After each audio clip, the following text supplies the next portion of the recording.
Once you win it, and you've got to go all the way to the end. Lando into the final corner, his first win of the championship. Lando across the line to win in China. Because you commit yourself to such a level where there is no compromise. You give everything you have. The strategy paid off. He had one of the best hits I've ever seen on the medium tires. Nick Bell wins the Monaco Grand Prix. Deep in towards the final chicane. Rudy's trying to go for it on the inside. There's still both wheels awarded. Megan Will's old school's gone round. Oh my word! And you need more than anything a very clear mind to understand exactly when is the moment to be aggressive, when is the moment to be calculated. He spun. Brendan's Oh, wing damage! Oh, Brendan's out! He's out of race! Oh my god, he's out of race! When you are under a lot of pressure, in a critical moment, in a championship or in a particular race, it's the one that can put together the combination between aggressivity and calculating things that will get the best result.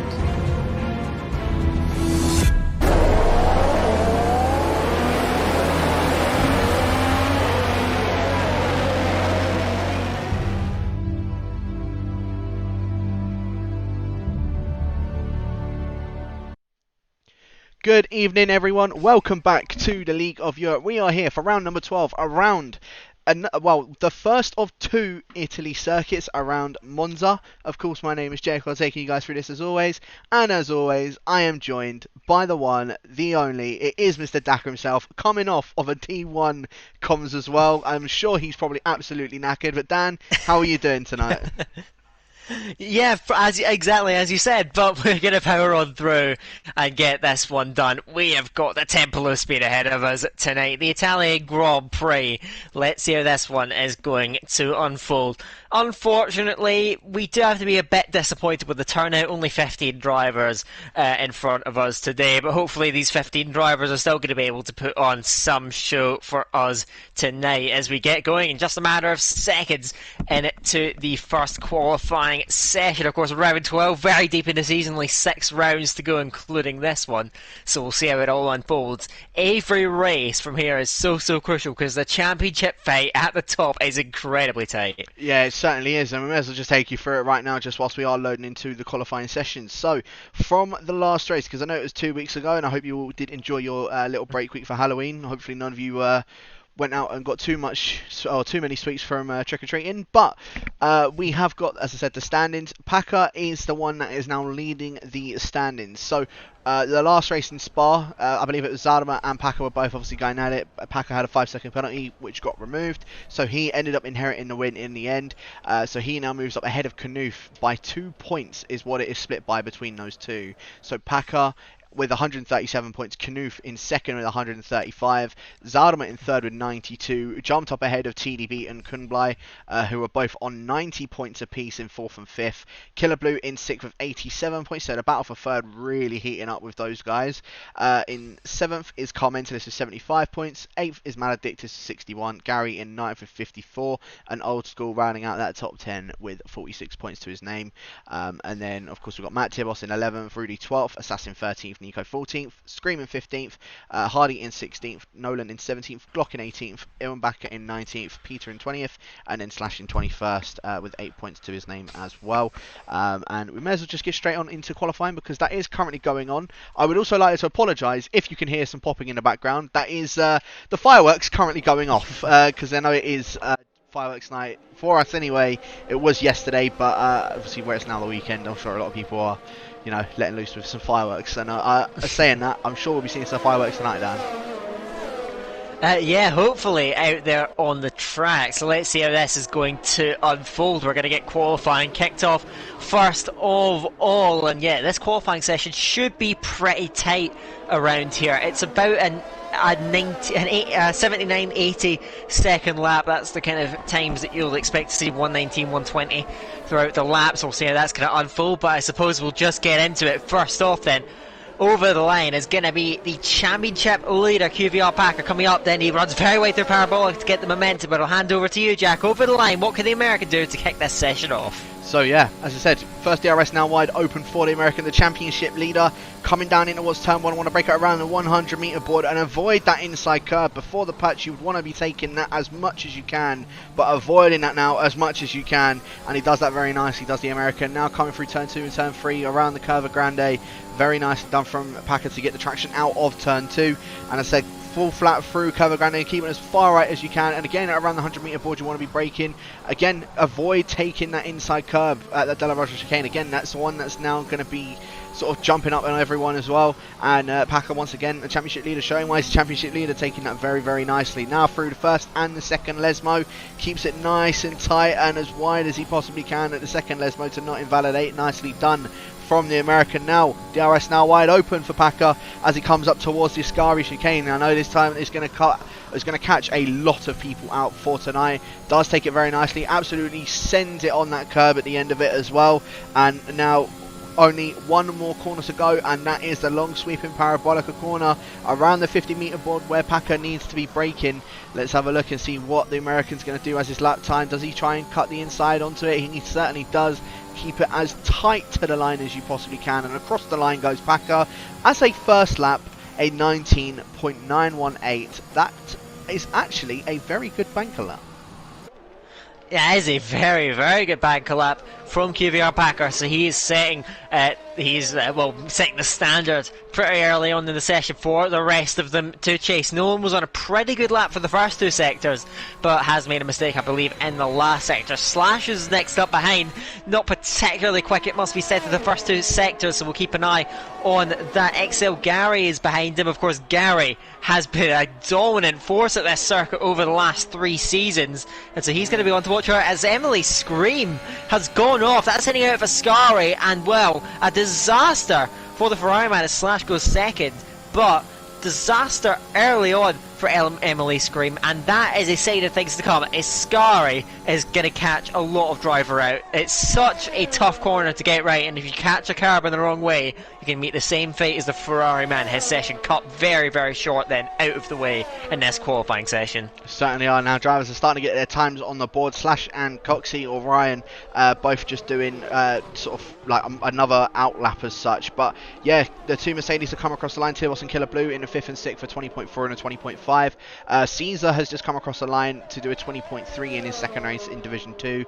Zaldemar into second with a 20.1, and then Kunblai as well into third with a 20.3. Glock across the line to 20.451, and I believe Carmentelis will be the next one across the line. Let's see what lap time he's going to do, and in fact he actually just comes straight into the pits because he has invalidated. So I'm not going to lie, Dan, they're actually a lot slower lap times than what I was expecting to be at the beginning of quali. Do you reckon that might be a sign of things to come? Maybe a certain bit of rain in the race? We'll see, of course. We can't make too many assumptions just based off the first runs in qualifying, but that's something we'll keep in mind. Pole position, I think we're looking at around about a mid, maybe high 19. So I actually think Packer, his first lap is pretty much right on the money, actually. It's just that his Slash actually did improve very nicely, goes second right in the mix. So we've seen some improved performances in quali from him recently, but it hasn't really been able to translate it to results in the race just yet. We've got TTL Dylan coming up to the line. He goes into 10th position, 1:20.5. Not the quickest lap, it must be said. But yeah, it looks like Azura's actually gone third with a good lap. I didn't even clock that first, but that's a pretty good start to the session from him. The dynamic in terms of the strategy is going to be very, very interesting indeed. Should be fairly simple.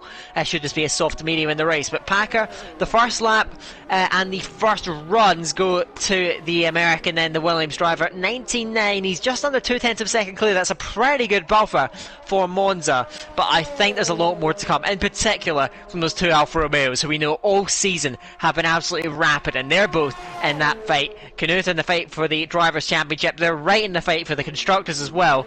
Those guys can try and challenge, but Packer at the moment on top on a 19.9. Well, I have just been given some very, very important information. I said there could be sign of things to come for the wet.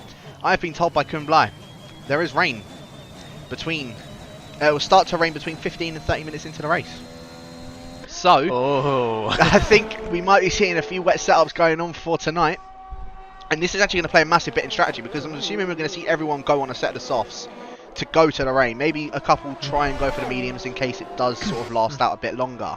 But, yeah, this is really going to throw things into, going to throw a massive spanner in the works. We're going to be seeing guys go on either, as I said, a set of softs or a set of mediums in this qualifying session to try and go to that rain. I don't know if it's going to be raining at the end of the race, but only been told it's between 15 and 30 minutes. So we could be seeing go dry to wet to dry. And if it does go that, I'm all for it. I think the soft tyres can last about 15 minutes, but give or take, just from my rough estimation. So it's possible to stretch it, but of course, as we mentioned, it can be anywhere between 15 and 30 minutes. So that could throw, as you said, a massive spanner in the works in terms of the strategy. So let's see how this is all going to unfold. If the rain comes later, it could really put a dampener on anyone that decides to qualify up front on those soft tyres. And some of the top guys, as TDB actually, did go second, only 2,000 shy of QVR Packer. So those guys very, very tight as they've been all season in terms of raw pace, probably two of the quickest guys in the league in terms of out-and-out speed. And they're right up there. They have already set times on the softs that they are not going to be on the mediums, not a chance. And in fact, the majority of the grid have, as Gary goes fourth on a 20 flat, solid lap from him. So he's right in the mix. But of course, these guys have all said, it's Packer, massive oversteer, and he's in the wall. And he is so lucky not to be completely out the session, Jack. He had a massive incident.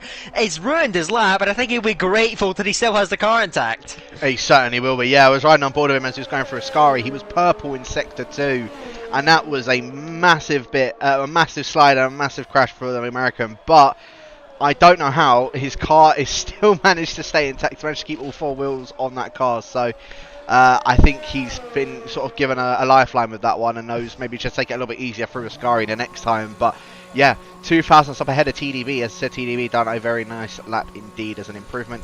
Gary up into fourth with a 20.098.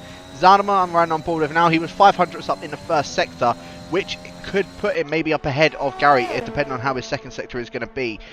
Usually the second sector is the one where it's a bit more technical than the others, obviously, other than the Ascari chicane. But Zadama about a 10th up on his time, and as I say that, he goes around. Matt Tibos gets disqualified for parking the car in a dangerous location. And Zadama has now also lost his entire front wing. And yeah, Matt Tibos has completely been disqualified. Gary goes up onto pole with a 19.854. So the Irishman's now going to, as I said, he's now going to be the one having a bit more of an advantage. Riding on board with Packer's teammate of Kumblai, who is currently sitting, as I said, fourth in the championship, tied with TDB. So have a look and see what he's going to do. Is he going to best his teammate's time? No, he doesn't. He only goes into fourth position, 600ths of a second behind TDB. And yeah, I've been told it is actually a wet end, so it will start as dry and it will be full wet by the end of the race. So we're going to be going from a dry to a wet period. So that, as I said, is going to throw in different sort of setups. People may go for wet, or people might start on a dry, or go for a dry setup and just try and get as much of a gap as they can towards the end of that. But yeah, Gary going up on the pole position at the moment, Dan. I know over the past sort of 3 seasons, this has been his track.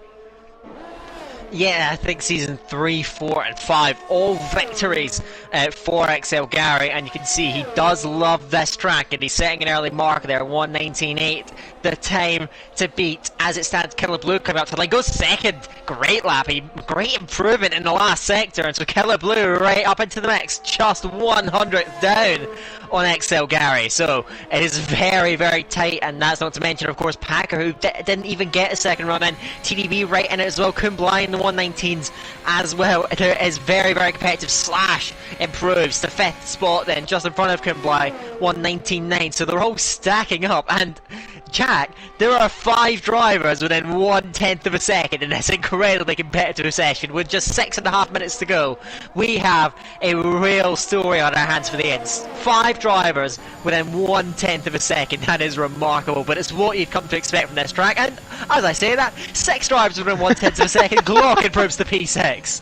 He certainly has. Caesar was just getting a toe off of him as well to start his lap, so the Indian's now going to be trying to go for an improvement on his lap at 20.173, only just shy of his teammates one of Zaldemar with the 20.157. So yeah, Caesar's going to try and make an improvement on that lap. We're right on board with him as he's going through this lap. But yeah, I mean, 6 drivers within a tenth of a second. I mean, I was talking to Keller Blue before D3 and D2 started. It's Canoe. Oh, not anymore. A 19.661. I was literally about to say he thinks that the pole position for this was going to be a 19.7, 19.6, and well, Canoe a 19.6 is what he has just done, and I think we're going to be seeing a lot more time start to drop down even further from that, especially from the likes of Packer, from Gary, from Kunblai as well. Again, all those times are going to drop down. Caesar's now gone down to almost about a tenth down on his time, but the Indian's still going to be carrying on anyway. Took that very nicely through Ascari, so it might be looking for an improvement. As Coxie goes up into P9 in that Aston Martin car. Of course, Nico not here with us once again for tonight. And an interesting one, both of the McLarens have gone out on a set of the medium tyres. Yeah, I'm very, very peculiar this late in the session, but don't forget we do have that rain, and I think these guys are playing that game. As Caesar just slots himself into the mix again. All those drivers on a 119.9, that is absurd. 6 drivers on a 119.9, that's extraordinary. I think TDB has dropped it further on the lap. He was invalid, he was 4/10 of a second up, as Dylan, another driver, onto a 119.9. That's a great lap from TTL Dylan.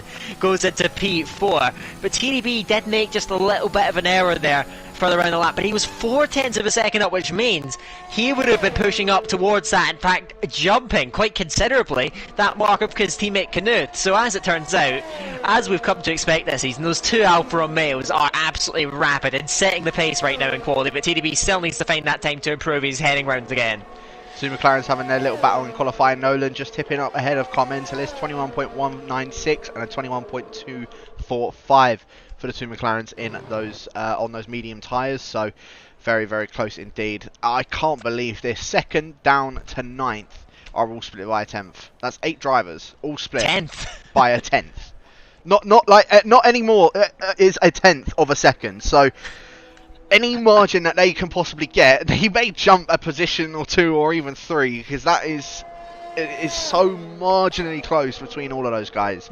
And there's a few more guys that are now going out for outlaps to do their laps and stuff like that. Gary is on an outlap. TDB, I don't know if he ended up sort of taking off any wing or anything like that, but I believe he may be going again, if I'm not mistaken. Oh no, he's actually sort of just binned that off, so he's not looking to make any sort of improvement. The McLarens, now I wonder, is Nolan going for another lap? Because it looked like Car Mentalist has just given him a bit of slipstream, so I think Nolan is going to try and push this one and try and get himself in that top 10 on those medium tyres. I don't think that's really possible, to be honest. I think that the mediums, I think there's about a second a lap difference between them, really, in terms of out and out pace, close to a second at least. Nolan, though, looks like he is going to push all the way to the line, and he might as well. He does improve by a few tenths of a second, goes 13th. Carmentalus, his teammate, just pits behind him, but this is really for pride. I don't think that on the mediums they have the out and out pace to challenge, but I think this may well be a clever strategy, although Coxey and Zaunum are currently outside the top 10. Also have the option to switch to the mediums, which I would say is a much, much safer strategy if we're getting rain at that period in the race, like you said. I think Gary, though, is the first driver to commence the final run, so I'll hand it back over to you, Jack. How does the Aston Martin tackle this run? Can he chase down that 0.2 of a second difference to TG Knuth in front? The Irishman's trying to make it 4 wins at Monza, and I think that would probably be the most out of any LOE driver that they would have gotten. So, yeah, Gary trying to look for his 4th win at Monza. It'll be his 2nd win of the season as well, after I think really picking up a penalty at Silverstone, so this will be his 2nd win of the season if Gary does manage to get that one in the end. Coming through the 2 Lesmos, take that very nicely, has the Irishman now coming up towards Ascari. 2nd DRS now wide open for him. I don't think he's going to be able to get another lap after this, so he's just going to try and push this as much as he can. 0.05 of a second up, so he's not going to be making an improvement on Knuth, but he took Ascari almost pretty much flat out, and that was absolutely beautiful through there. So now coming up towards Parabolica, he might, just might, be able to jump the German, and of course 2nd place in the championship. Is Gary going to be able to get into pole position? Let's have a look as he comes up to the line. No, he does not. A 19.760. I think the Irishman is going to crack on for another one, but unfortunately for him, his first lap the 19.760. So he's not going to be able to make that improvement from there earlier. So yeah, I mean, Gary is still on the front row. It's a very good start. But I know he's going to want to try and get further on in that front row and wants to be on that pole position. He doesn't want to be settling for second. So unfortunately for him, he's going to be starting and second at this present moment unless he makes that improvement. And a lot of other guys are now on laps, including our championship leader and Kunblai, who's just sort of starting a lap. But yeah, Packer is coming around Parabolica now. Let's see what the American's going to do. Keeps it as tight as he possibly can, and up to the line goes Packer onto pole position. A 19.629. Jumping up ahead of the German by 0.03 of a second. Anyone can still make improvements. Look how close it is between in this grid. Anyone can make that improvement and jump up any position, Dan.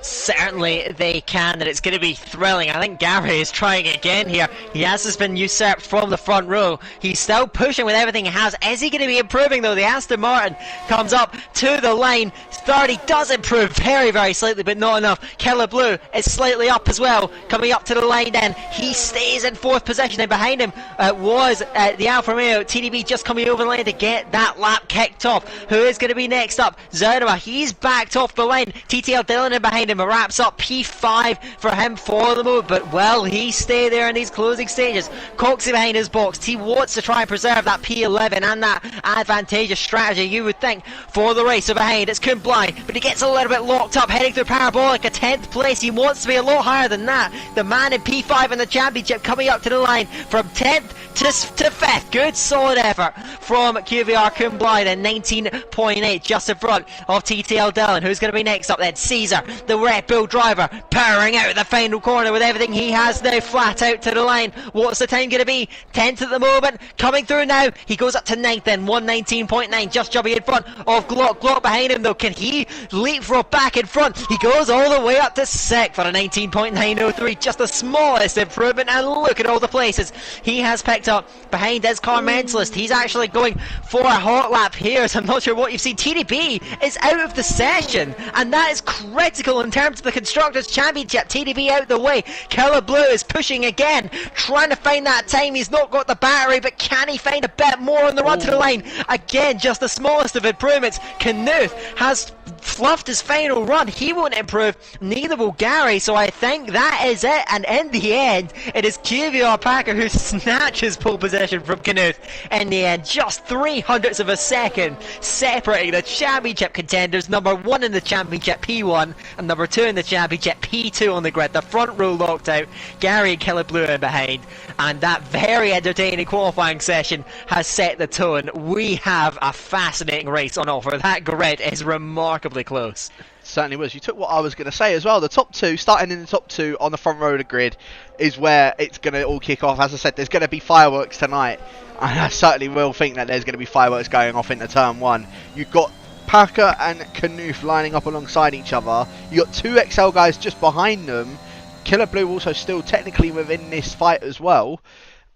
It's all going to be kicking off, Dan, I think, in those first 2 corners. But Packer shows why he is our championship leader, chucks it on the pole position with Knuth 0.03 of a second behind him in second. Gary, as I said, qualifying in third, and a very good qualifying for the Irishman. He's looking to make it 4 wins at Monza. Killer Blue, as I said, lining up alongside him in 4th. Kunblai in 5th, Glock in 6th. Dillon in 7th. TDB, not the qualifying I think he would have wanted. He started on pole position, I think, quite a few times throughout the season, and I think that's probably one of the lowest places that he's actually qualified so far in this season. Slash is in 9th for season, rounding out that top 10. Coxey or Ryan actually starting in P11, so may get the chance to start on a set of the medium tyres. Same with Zaldama, Car Mentalist and Nolan. Scream and Matt Tibos not getting qualifying times, or Scream I think actually had a quali ban, and Matt Tibos somehow, I'm not too sure how, but somehow getting disqualified from the session early on. So yeah, I think this is where things are going to sort of kick off, and this is going to be a bit of an interesting race, if I do say so myself. Caesar, I didn't actually realise, lagged out, and he's now just joined himself back in, so hopefully he doesn't sort of crash on the lobby, so hopefully he can get that sorted out very quickly. A qualifying of tiny margins, I'll tell you. 5th to 10th was less than half a tenth of a second. That is pretty extraordinary. Obviously, the top guys showed what the pedigree that they have, and they managed to separate themselves from that 99 club, and it was, in the end, Packer just about edged out Knuth. He is just edging him out in the championship standings at the moment, but what we do know about the early stages of this race is going to be so hard to predict when this rain does come in. It's pristine weather at the moment. You wouldn't think there's rain coming, but believe me, it is, as now we look forward. But about, of course, that battle between the top two in the championship and the others behind on the second row, they can get into it if they get a really good launch because of the slipstream, but it's such a long run into turn one that if you don't get away off the line beautifully, then you could be caught off guard there. You need to be focused, you need to get off the line perfectly if you want to try and hold up, because this is a track where position can change very quickly on that run towards turn one. As you said, very easily they can be changed. Obviously, turn one being one of the tightest turn ones I think on the calendar. It's kind of weirdly enough similar to the one over in Imola, which we're going to next week. But yeah, as I said, it's so tight and it's a long run down to turn one. Whoever's going to be the one up ahead and down the inside, I think might just be edging it up to go into the lead of that race. And obviously around here, it's a lot of DRS trains. I must admit, it is a lot of DRS trains. But when the weather comes into it, well, they're not really going to have many DRS trains on there, are they? So, yeah, as I said, they just need to try and maximise as much as they can on these soft tyres. If you guys inside the top 10 until that rain comes, but at the same time, try and play it cautious so that you can take these softs over to the rain.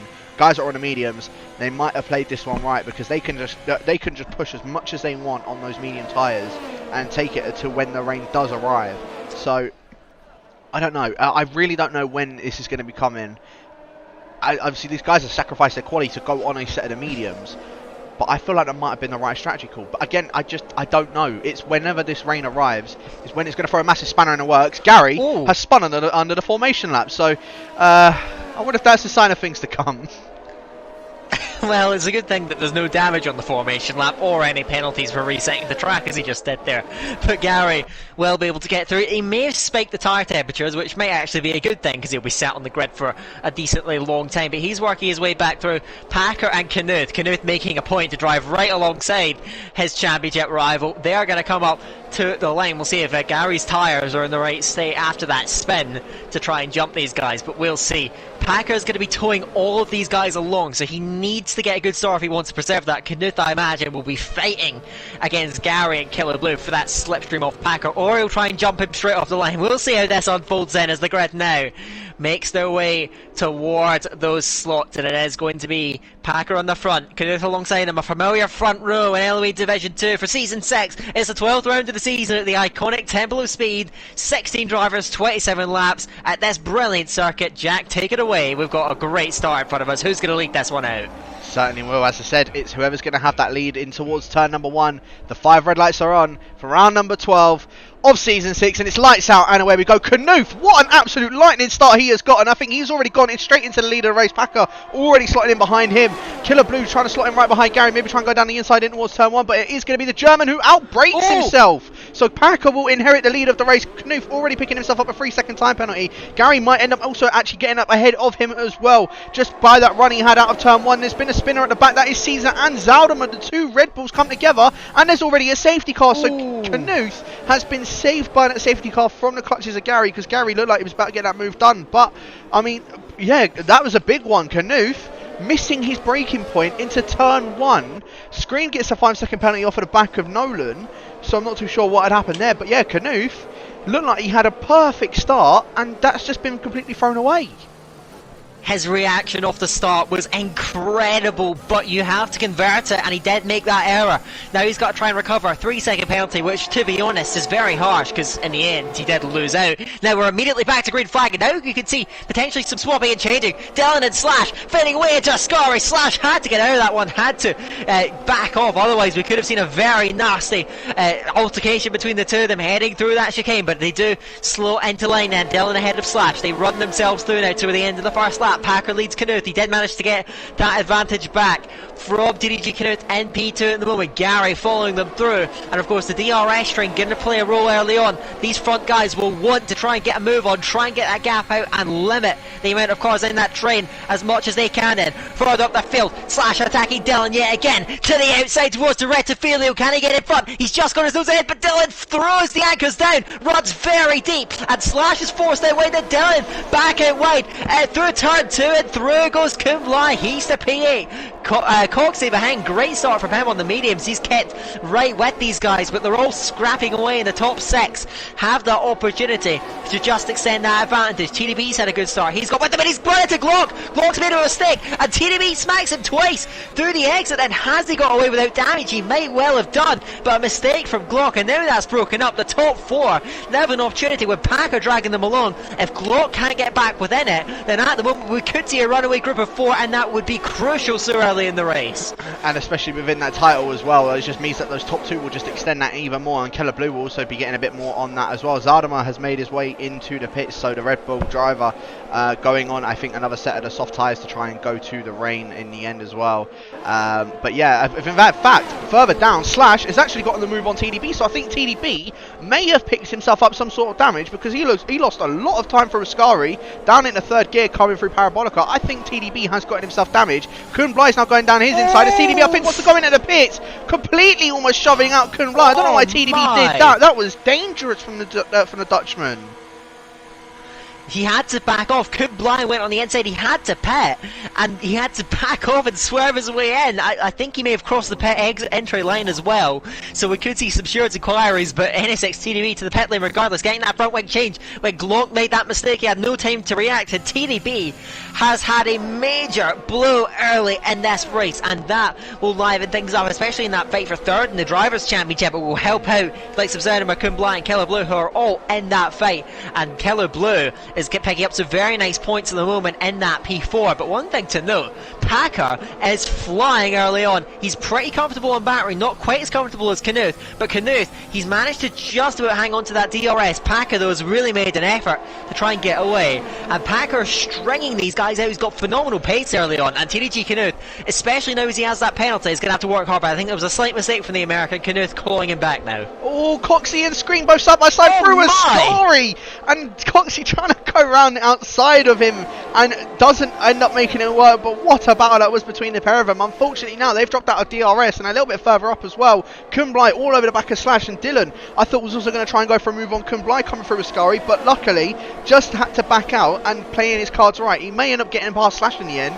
Kumblai will get past Slash. Is Dylan going to try and follow him through? Right on board of him, as you can see, Slash has got that red flashing light on the back of his car. Dylan not going to try and go down the inside as Coxey gets the move done on Scream. Or saying that Scream breaks a lot later than what Coxey does coming into turn 1, so he's just going to have to back out of that one, does the Aston Martin driver, and sit behind the Ferrari in the end. A little bit further up the field though, Knuth, I say a bit further up, at the front end of the field, Knuth, 3 attempts now behind the American, despite having that 3-second penalty for him jumping up at the beginning of the race. Him braking a little bit too late obviously gave him that 3-second time penalty, an instant one, so he may look to try and get that one removed. But other than that, he's driven quite nicely so far and is just keeping up to the back of the American. Of course, the DRS is helping him massively through it, and we might see a move change for the lead very, very soon, Dan. Those top 4 have completely shut off.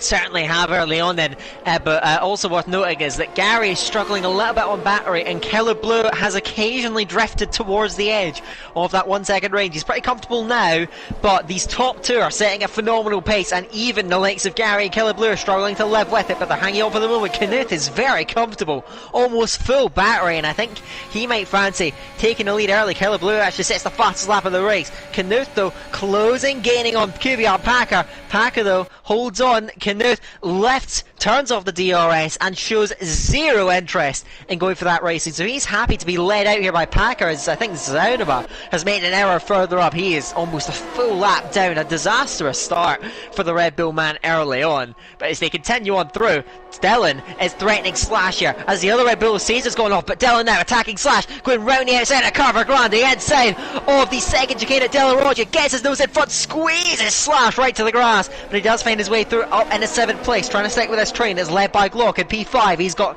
Kuhn Bly now beginning to reel him in. Glock just hasn't quite been able to live with the guys in front after that early mistake that dropped him out the DRS range, and these top 4 are breaking clear early on here. Packer still setting the pace, but Knuth so comfortable. Full ERS. It's Caesar now, that's retirement in the pit lane. He's had enough early in the race. So Caesar now out of the running. It's chaos further down the field, but at the front very civilised. Knuth, I think, just biding his time and letting Packer drag him along here. The top 4 now, a bit more of a tight unit. Gary and Killer Blue still very much in this. I think Glock is completely under pressure from Kumbly though. Look at that. He was about 1.4 seconds ahead of Kumbly on the last lap. He's now only 2/10 up ahead of him, so Kumbly is on an absolute charge. DRS is now going to be open for the Dutchman, and it's not really even a competition. Gets that move done. Is Dylan going to follow him though this time? Glock's going to try and go defensive down the inside. Dylan's going to have the outside. Gets a little bit squeezed by the Alpine driver. They're still going to keep it down the inside. A little bit of contact between the pair of them. Both giving each other room, and even a little bit further down you can see Slash and Scream also going at it, as I believe that's Caesar's AI car just sort of getting let through, as Matt Tibos has a little bit of an off down at the back of the field, now dropping down 2.5 seconds behind Nolan. Scream and Slash still going at it, and Scream going to hold it down the inside in the Curva Grande and through the Della Rosa chicane. So nicely done through the for the Ferrari driver, getting past that Haas car. 1.2 seconds now though separates him, Kumbly, Glock and Dylan, so it's a little bit too far back, as I think Matt Tibos had yet another off, dropped out another 3 seconds behind the 2 McLarens. So yeah, Scream's not going to have that DRS. Slash is now going to have DRS on the Ferrari. Don't think he's going to go for anything in towards Ascari, although saying that, the amount of close-up speed he had, I thought he might have done, but had to back off for that one. So the Haas driver is just going to remain behind, because he's got those medium drivers now all over the back of him. And in fact, saying that, a little bit further up ahead, Dylan's going to try and go around the outside off Glock, coming up towards Parabolica. I'm not too sure why Dylan's going to try and do that. Glock's going to hold it around the inside through Parabolica, and a little bit of contact between them, and Glock's gone round. Luckily that ghosted, but Scream had to try and avoid that. And not only that, now he's lost a position to Slash, he's lost a position to Coxie, and he's lost a position to Car Mentalist. And saying that, in fact, Slash has come into the pits. So Slash now into the pits. Let's see if he's going to go on, maybe, what's he going to go on? Because I'm surprised he's made that pit stop, considering that there is rain coming. He's going on a set of the medium tyres, Dan. Maybe he thinks that there's absolutely zero chance of him stretching the softs out that long, and is just trying to optimise that strategy. Are these leaders going to try the same thing? Knuth early on in the lap, just at the start of the lap, DRS pass on Packer, very nicely done. He's still almost full battery. He looks remarkably comfortable. Does the long time championship leader, now second in the championship. Now is he going to try and stretch away? He's burning that battery now. He's trying to inject some pace into the front of this race. Can the others live with it? Now Kumbly 5 seconds behind. Glock cost these guys a lot of time, and we saw him off at the start of the lap as Packer has picked up a penalty, and now square at the front. Packer makes a big error heading through Ascari, just holds on to it, but now he's 3/4 of a second down, and Knuth is burning that battery trying to get away. It's now all even Steven between the front 2, which means now Gary is your net leader because of the penalties of the top 2. 9/10 is the gap now. Knuth doing everything in his power, trying to break away. He's a big fastest lap, did a 22.3. Packer's outside of 1 second, trying to use that DRS to get back in, but it's not really gaining him all that much, and now it's a war between these two. Packer, one mistake out of Ascari, cost him dearly. Now Knuth trying to break away. Packer trying to stay with him. It's now a battle between the two championship leaders. If Knuth can break Packer, well, that will be major help for him in this race. If he can get out of that DRS range, that is going to make the other's job of trying to stay anywhere near him much tougher. Knuth trying to hang on there, but Packer doing everything in his power to stay with him, just 8.5 behind. What I'm wondering though is that Knuth, he picked up that 3-second penalty, as I said, from when he went deep in turn 1, lap 1. So I wonder if he's going to try and get that one removed, and it could mean that Knuth is still going to be our race leader at the moment. Packer only just holding on to the back of Knuth through this DRS zone as well. So the American is doing everything in his power to try and hold on, and that's now starting to drop Gary and Killer Blue from that. Gary now only 8/10 behind Packer, and you can see Packer, he's going to have to try and use a bit more of his ERS, because he's now out of that DRS range, and he's literally borderline from that. I don't actually think he's picked up any DRS, so the German has managed to get that gap from the American. It's now going to allow Gary, and it's going to allow Killer Blue to start closing their way back up to the back of Packer, as Knuth sets the fastest lap of the race, a 22.076 from the German. Nice lap from him indeed, but he used a lot of his ERS to do that. And saying that, Gary, he's very low on his ERS, as couldn't lie, making his way into the pits. Despite the rain coming, he's making his way into the pits relatively early on. Yeah, I think these guys are realising potentially that the soft tyres have no chance. Is anyone going to try and stretch it that far? We've got a big battle down the back there now. Coxey now up in the 6th place after all the stops. He could be well into this race. If the softs cannot make it, he's actually the net race leader, so we'll see how things are going to work out. Emily Scream trying to pressure Ariel Carmentalist up towards Dylan Rocha. Is he going to dive it on the inside? Yes, he is. He's very late on the brakes, and Carmentalist has to let him go. Bold move from the Ferrari when he goes through his now. Gary has picked up a time penalty, so the mistakes are creeping in from all of these top 4. All of them are showing cracks. Killer Blue, though, without that penalty, but he is pretty much out of it. He's 2.5 seconds behind Knuth, so he's got to try and work. Packer does get a marginally better run than Knuth. These guys have completely drained their batteries trying to fight for that DRS to stay in it in Packer's case and to break away from it in Knuth's case. Knuth, I think that Packer has just about managed to work his way back in on this lap. They've all burned their battery, but who hasn't? Killer Blue, and he's still right with it without a penalty. The Mercedes driver now in such good place, even though he's at the back of the train. He is perfectly positioned at this stage in the race there. Killer Blue looking really strong at the moment. He only just needs to chill. Dylan makes his way into the pits from 5th position, so he's coming in and going to chuck on maybe a fresh set of medium tyres himself, so that's going to allow Coxey to now go into 5th. Scream, DRS now wide open for the German. He's going to try and go down the inside of Coxey in towards turn number 1. Is he going to be able to get that move done? Ryan does give him that room on the right hand side. He will have the inside for the second part of that. A little bit of contact between the pair of them, but Ryan very nicely done, or Coxey, sorry, very nicely done for him to keep that 5th position. And Scream, unfortunately for him, he had the room, but he just did not manage to get the traction out of that, and that's going to allow Carmentalist to maybe try and go for a move coming in towards the De La Rocha chicane. No, he just has to back out for that one, but on those medium tyres, the 2 McLarens, they're going to be trying to play some sort of teamwork through this. It's going to be very, very close between them all, Dan, but yeah, Coxey now up into 5th position, 11.5 seconds though behind those top 4 guys, so even though they may make that pit stop to go on maybe a fresh set of mediums, it may still be enough for them because of the gap that they've gotten from Coxey.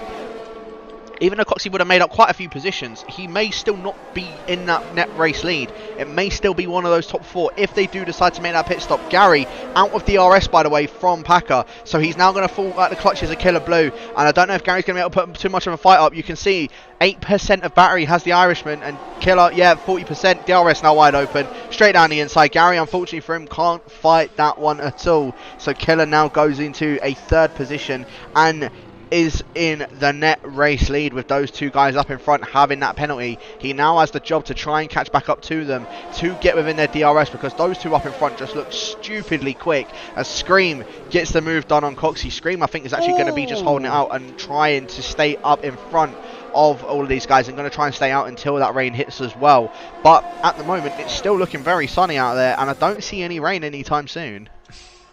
There's a few clouds starting to rear their heads, but at the moment, yeah, there's no real immediate sign of rain. At the moment, is TDB and Dylan. Dylan just came out the pit lane, had to almost come to a stop because of the Alfa Romeo coming through. Now, I'm not sure. I think all these guys are going to have to pit. It's starting to cloud over, but there's still a good few laps at least until rain, and those softs are going to start to go off as Packer again oversteering wide, heading out of Ascari, and Killer Blue has managed to, he's burned a lot of battery on this lap, but he has managed to claw himself back into this fight without a penalty. It's looking very good for Killer Blue at this stage, but still rain to come. Now, what are the leaders going to do? I'm looking for that pit lane. Is anyone going to try it? No, the top 4 are all still out there, and I think their objective, even if they can't stretch it all the ways, I'm not sure what's happening further down the order, Jack. Is that TDB and Dylan? I'm not exactly sure what's happening further down the order. What's going on, Jack? It's actually Glock and Tibos. Matt Tibos was right all over the back of the Alpine driver.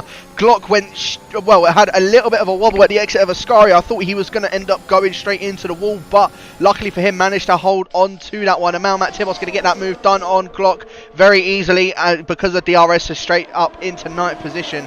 Those mediums are now going to be the ones that you want to be on. Those softs are completely dead for all of these guys. And yeah, unfortunately for them, they're just going to have to try and ride this out. They may try and ride this out until the rain. However, with Scream now up in front of Coxey, this might actually pay dividends for these top 4 if they make a pit stop very soon. The only problem is they're going to be behind Scream. Coxey, Carmentalist and Nolan, maybe even behind Matt Tibos if they don't have a good of a pit stop, or if they get held up in the pits by any of these other guys in the top 4. So yeah, it's going to be a bit of a difficult one, but Packer I think is actually the quickest one out of these top 4 guys. He's still hounding the back of Knuth. He's built his ERS back up. Knuth still has about the same amount as him, and you're right, Killer Blue drained that down to about 20%. He had about 40% on that last lap, and Gary's now starting to build his back up now as well. So the Irishman just going to try and build that ERS a bit more, just to be able to have a bit more of an attack once it does hit that wet weather.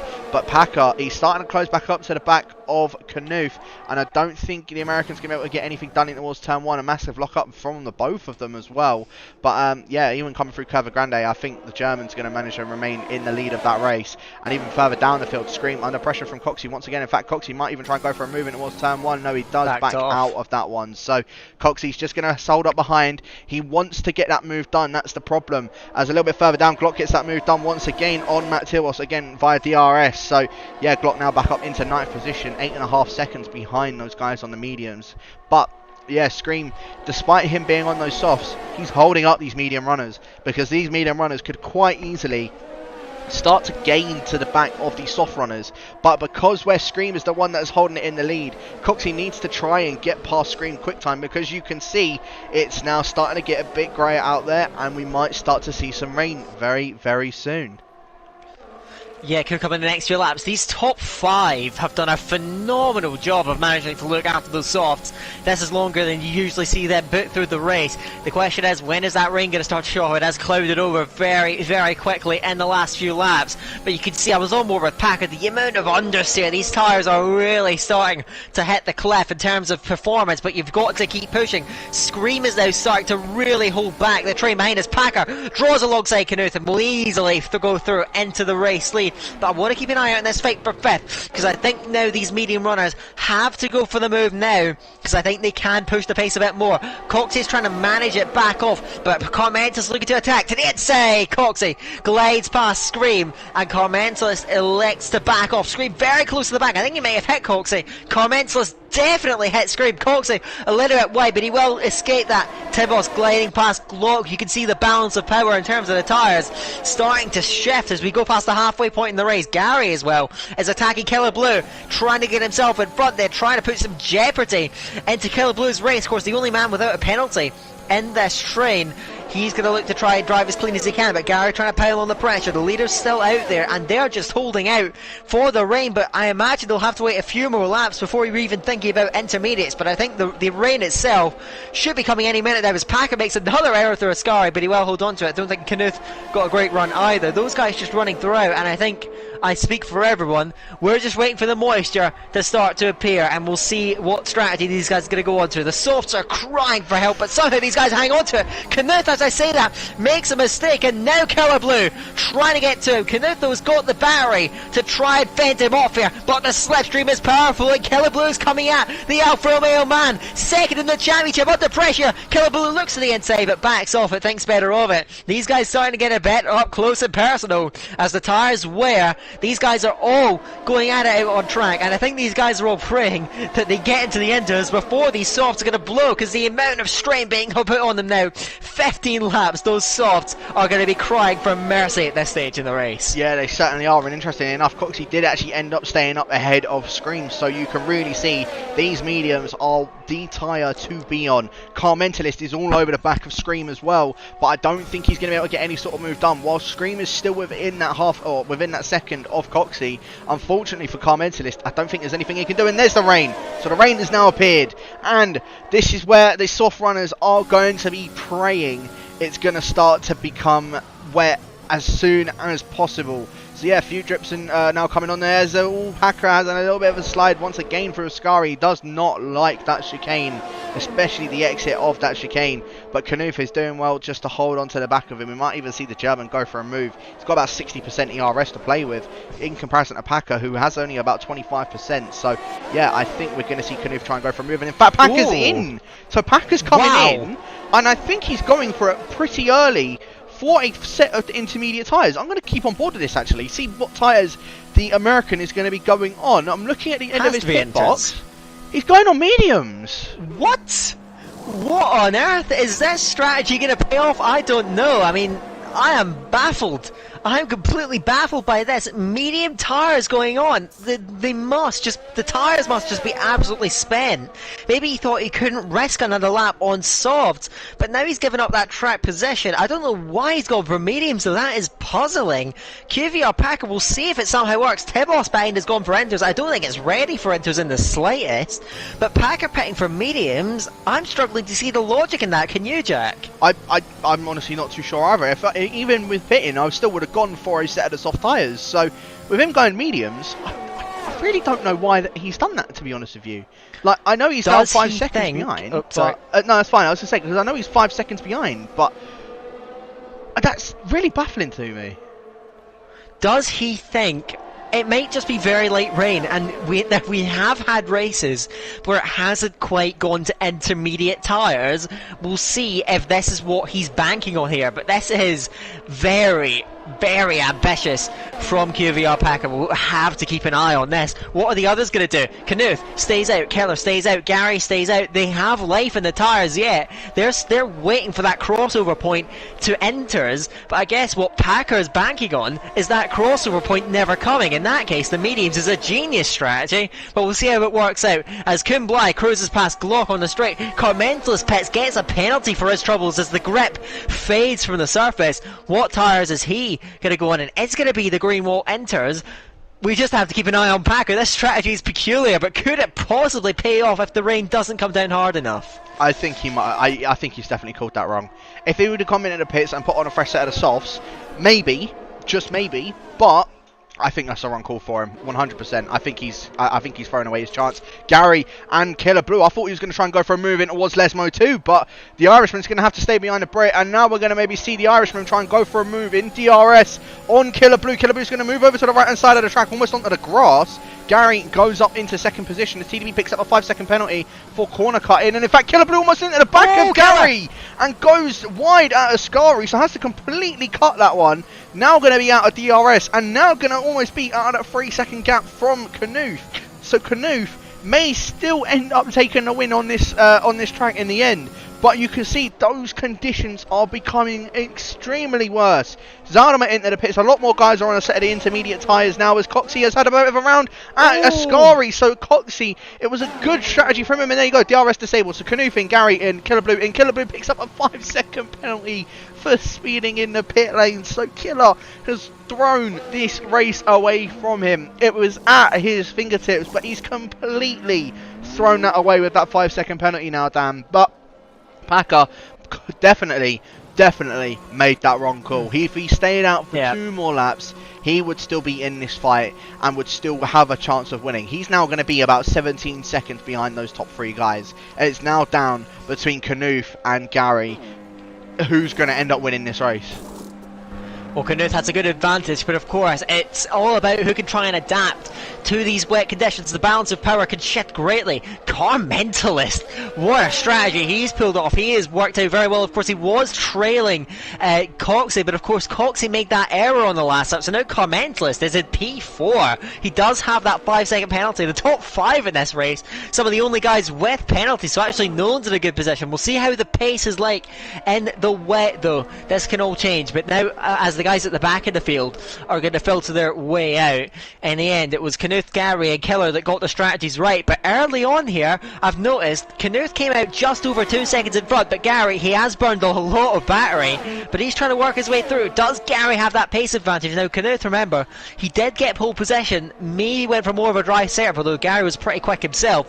We'll see how this is going to unfold, but Knuth and Gary now, the balance of power shifted. Of course, both these guys are 3-second penalties, but Knuth's might end up being removed. Just checking the race director, actually, has he picked up any warnings since that penalty? No, he has not a single one, so he is in a great spot in terms of that. Gary, though, trying to get up to him, trying to put some pressure on him, but at the moment Knuth leading the way onto lap 19, still controlling it from the front. I'll tell you what, Killer Blue is actually the one, I think that's the quickest out of these top 3. He's now only 9/10 of a second behind the Irishman. So Killer, he's had a very good restart on these intermediate tyres now, so Killer could still be within a chance. The only problem is it's one thing catching up to someone, it's another thing trying to overtake them.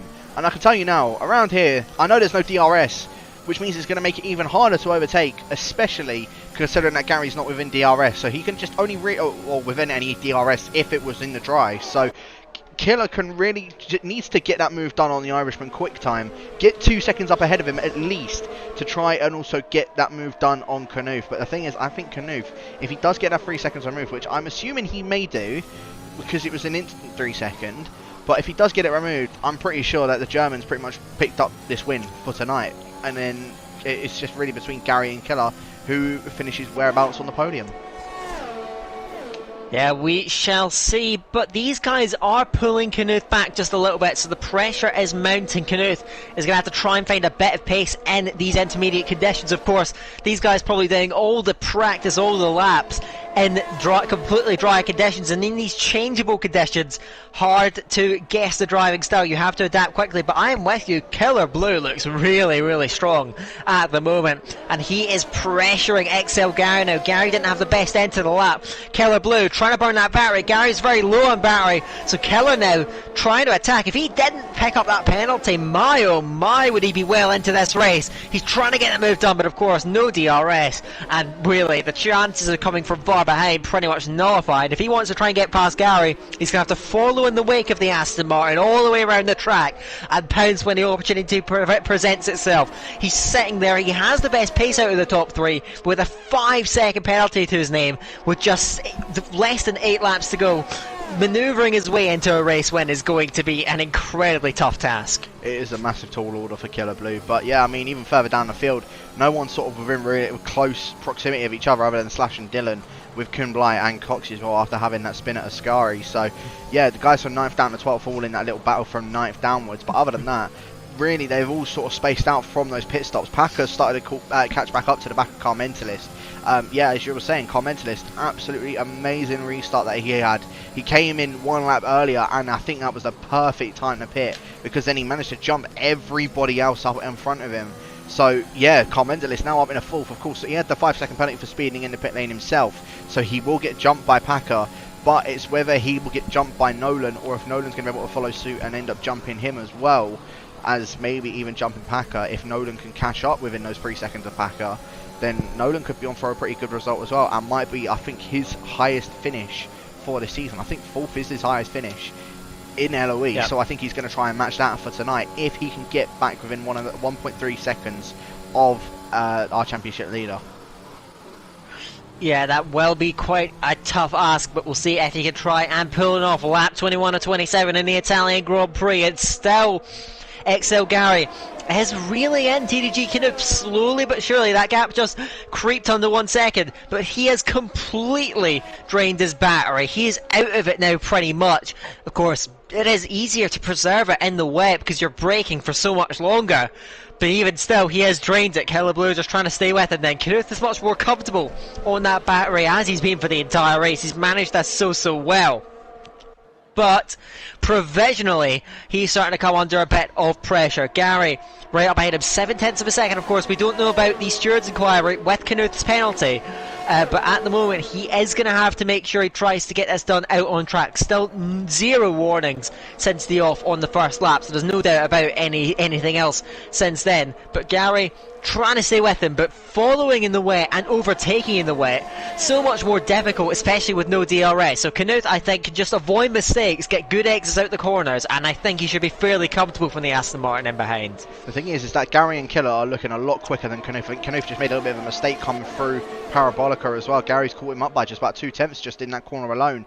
So Gary, I think, is still trying to go for this race win, and you can see how much ERS he is using. Killer Blue using a bit of his ERS as well, to the point where Gary's now below 10%, but Knuth, he's still got about 50% to play with, so even if he is under attack from Gary or from Killer, the German's really just got a lot more that he can burn off in comparison to the other two behind him. The thing is, in the wet, it's very easy to get your ERS back, as Matt Tibos down in 8th picks himself up a 3-second time penalty.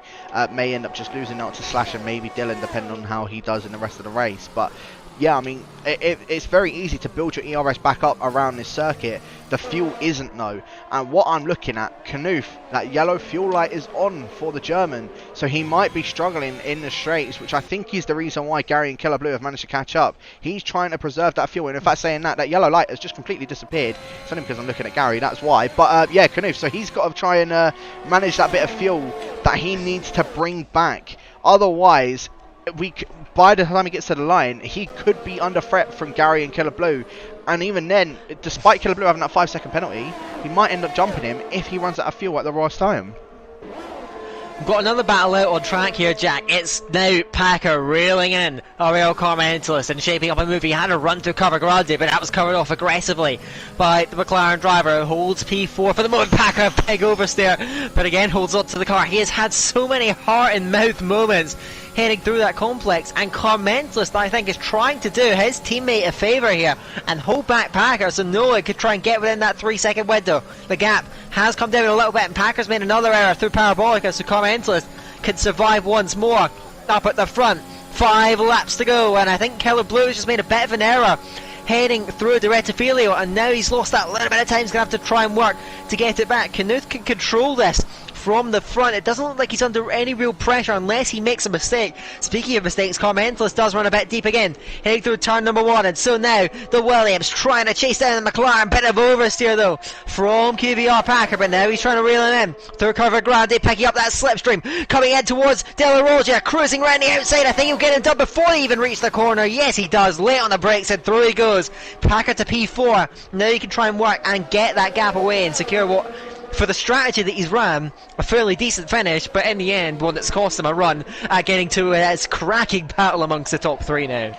Yeah, I mean, if anything, I think he knew that he may end up losing out to the likes of Killer Blue anyway. So he would have thought I might just end up in 3rd or 4th anyway.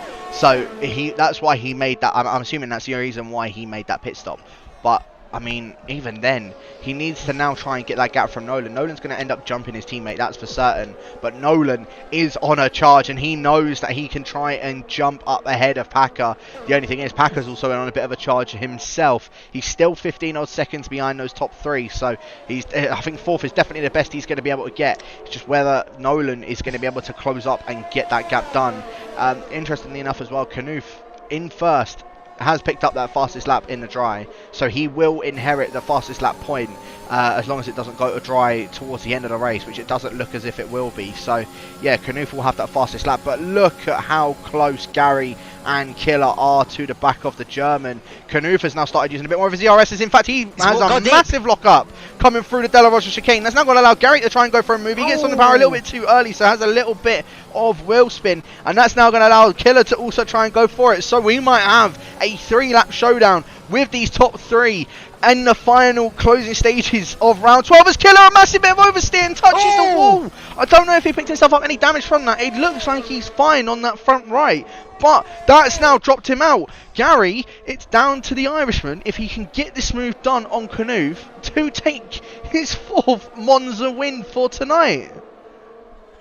He is pressing with everything he has, but Knuth there responding, burning that battery, trying to get that gap back out. The mistakes throughout the lap. He made a small one at Del Rettifilio and a big one at De La Roja, but Gary hasn't quite been able to stick with him for the back half of the lap, so difficult to follow in the wake here in the wet. So 2/3 of a second is the gap between them as they come over the line. 3 laps to go, and Knuth has managed to re-establish just a little bit of distance, but he has to hit those markers, has to hit those braking points, otherwise the pressure will continue to mount on the race. And provisional championship leader as it stands, 3/4 of a second now the gap. Knuth just trying to get that out, trying to eke it out. Just 3 laps to go, and seeing out what will be a brilliant race win for TDG Knuth then in such an important championship race. Again, he's a bit deep through De La Rocha, this time nowhere near as bad, but if he makes those mistakes and if he can't hit his markers, it could be all the invitation Gary needs. A very hungry XL Gary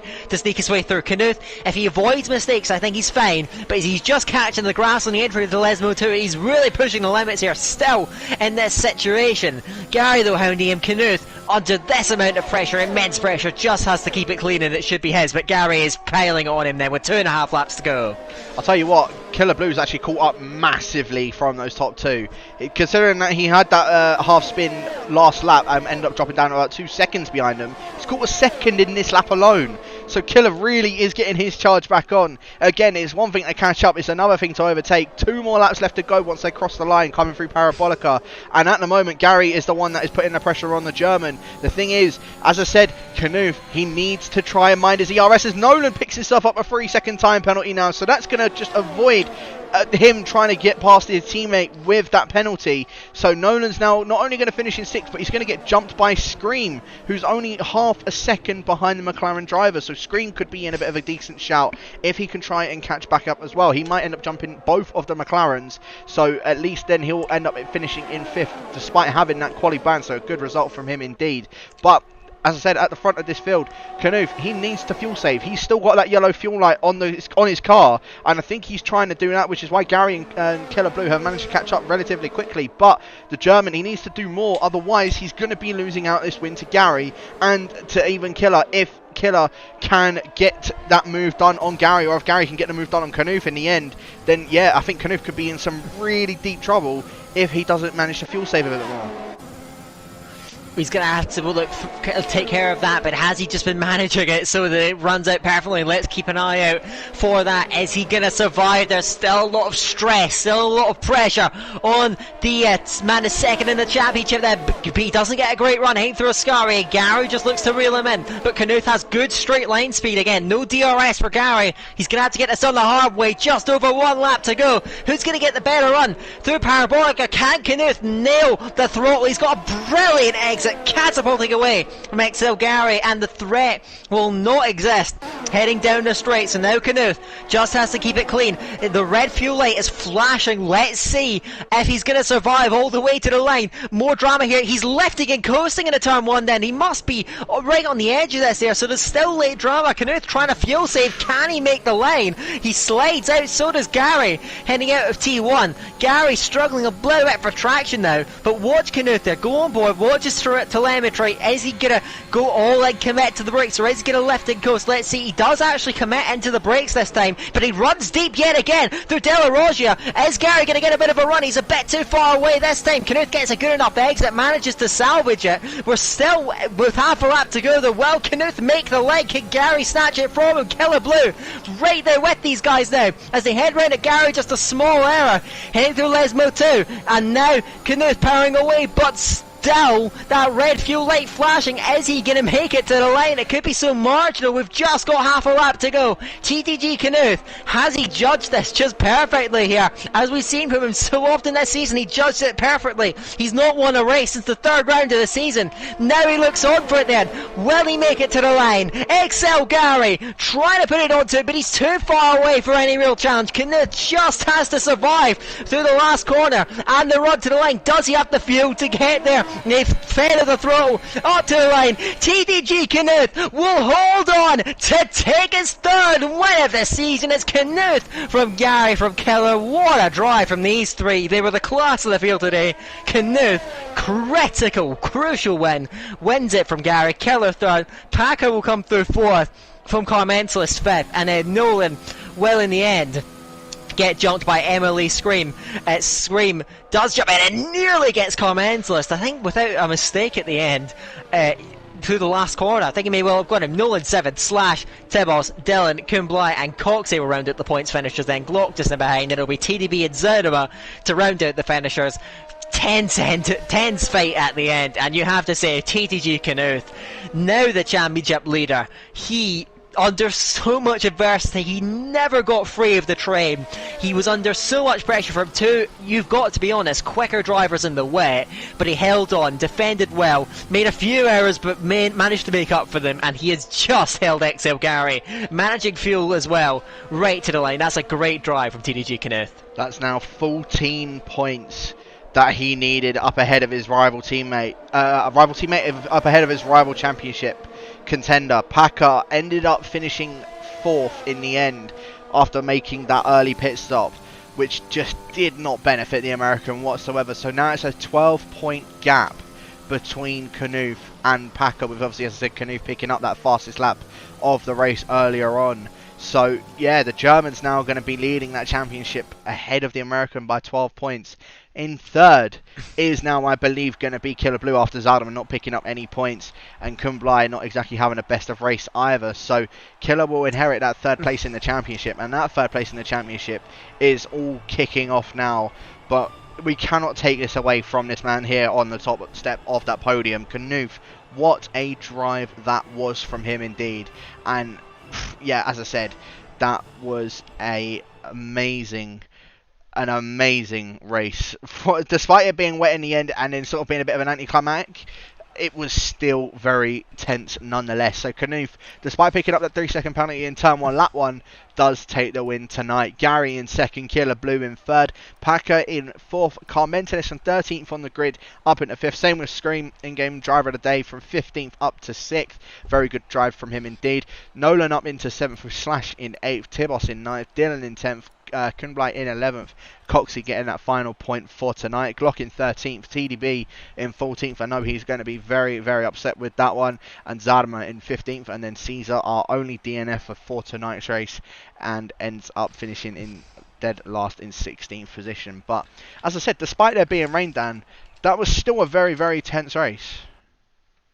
Oh yes, certainly. We didn't see a great deal of overtaking, but as you said, very, very tense race all the way through, especially in that fight up for the lead. And yeah, Knuth just holding on. I laughed there because I was just looking at the D2 chat. Gary is very eager to get himself in here for the interview, so we'll make sure to get him in here as soon as he can. Well, Monza Master, he had a good showing, not quite the win, but speaking of which, we do have a race winner, and now championship leader, both the drivers and the constructors, TDG Knuth. I'll hand it back over to you, Jack, to get our thoughts from our race winner, because boy, oh boy, I'm sure he's got stories to tell. That was a really tense fight up the front. So yeah, Knuth, congratulations on taking that win for tonight. As I said, that was, you now go back into the lead of that championship. But in those first set of laps, I bet that was extremely close, and I'm sure that was an absolute sweaty one for you.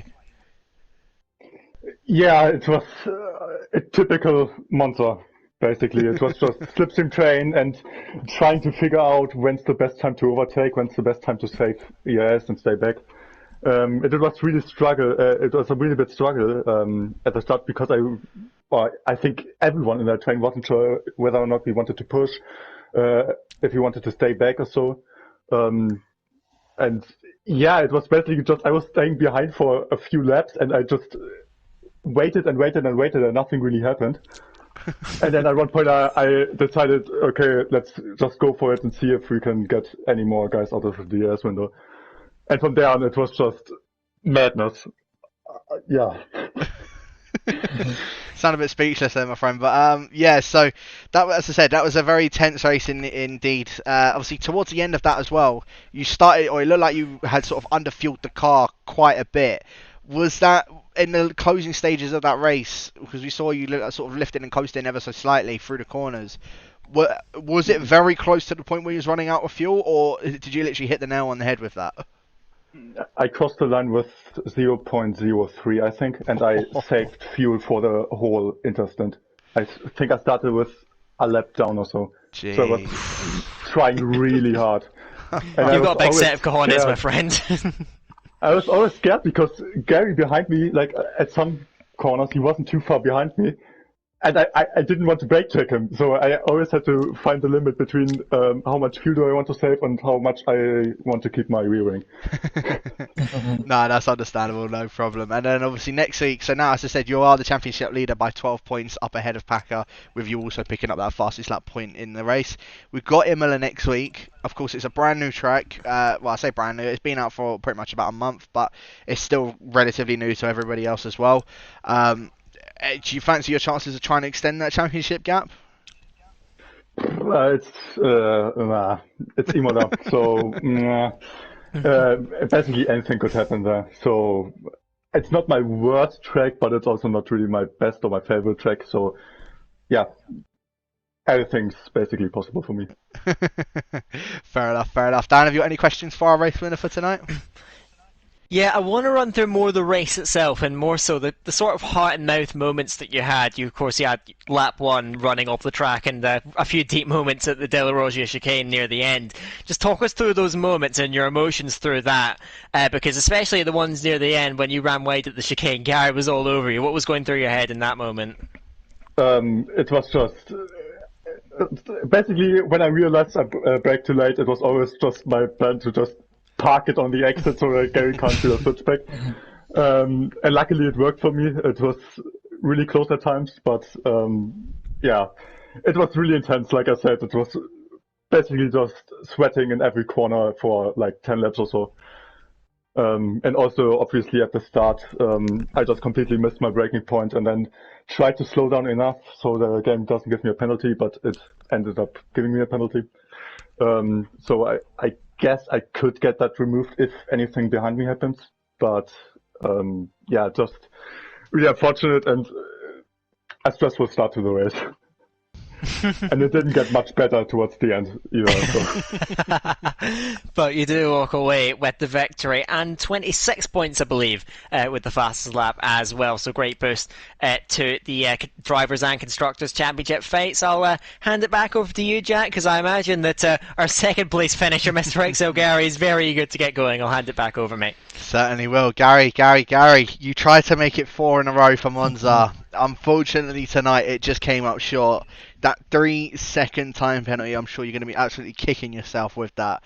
I mean, you got away with that top 4 with the other guys. Was you just trying to play some sort of like strategy mind game in that? Because there was also times where I saw it was a struggle to keep up, but then you looked like the quickest one at times. It was a bit of both, I guess. Of course, I did 2 laps on my qualifying tyres, so that didn't help a lot in the race. And I think Packer tried to bolt really early at the start of the race, and I wasn't really in the rhythm at the moment, which I was picking up those warnings and stuff. So yeah, I had to burn a lot more ERS than the guys around me to cling on to DRS. But like, once you're in the DRS around Monza, it's quite easy to follow and save. Probably could have done a bit better on that saving side of things. That's probably what was my downfall today, because Knut was really quick in the straight lines. I think that was just down to the fact that he had more ERS than me. But I've had a shit 2 seasons, boys. I can't complain with a podium. So yeah, beggars can't be choosers. GG to Knut. He drove a great race. I tried everything in the wet. Like, I was just constantly burning my ERS so I could just stay behind him, and hopefully he'd make a mistake. And he made like a couple of half mistakes going into the second chicane, but he just parked his bus in the middle of the track, and it was just parked his car sorry, in the middle of the track, and it was just impossible for me to overtake. But yeah, we'll take P2 for the moment. I think Jake might get his pen removed. I don't know what happened there, but yeah, anyway. No, I think he is. I think that's going to stick because he did speed in at the pit lane, so he may end up keeping that penalty in the end anyway. But yeah, I mean, another thing I've got to ask as well. So you would have seen, and this is for the both of you as well, you would have seen Paco come into the pits to put on, he came on for a set of the medium tyres. Did you have any intention of maybe making a pit stop if it was like another lap or 2? I'm so glad my QVR Jeff wasn't here tonight, because if that's the sort of strategies they're doing over QVR, I don't want anything to do with it.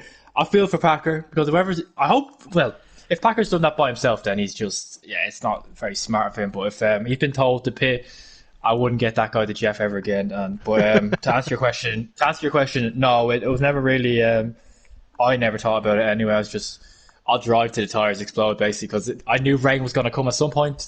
So you just have to drive long enough. It was very sketchy though towards the end on those soft tires. I think Killer had a few moments with his tires as well. So it was touch and go, but personally never thought about pitting for mediums. Well, I think if you're going to pit for mediums, you would have pitted a lot earlier. I think Packer picked the worst time to pit, to be honest. Yeah.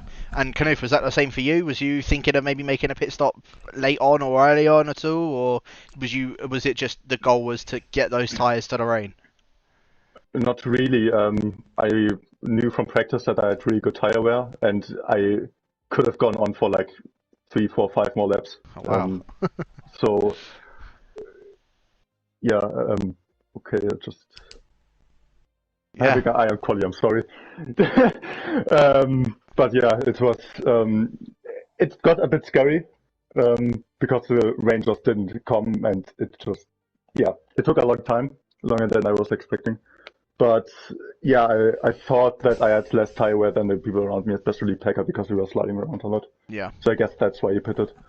Yeah, no, that would be my assumption as well. And yeah, Gary, Imola next week. Again, I know it's a relatively new track.